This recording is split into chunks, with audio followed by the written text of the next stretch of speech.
बिस्मिल्लाहिर्रहमानिर्रहीम। ख़वातीन व हज़रात अस्सलाम वालेकुम। फ़ारूक टीवी में आप सबको खुशामदीद। अक़वाले कायद आज़म जो कुरान मजीद के हवाले से बयान किए गए हैं वो आज आप तक लेके आए हैं। उम्मीद है आपको पसंद आएंगे। जलसा आम हैदराबाद दक्कन 11 जुलाई 1948 को आपने फरमाया, कुरान मजीद हमारा आखिरी और कतई रहबर है।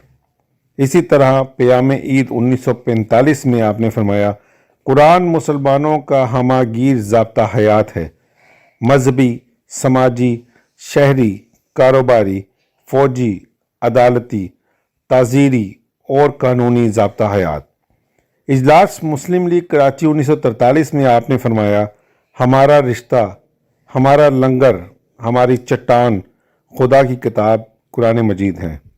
मज़ीद आपने फरमाया, अगर हम कुरान करीम से हदायत हासिल करते रहे तो आखिरी फ़तह हमारी होगी।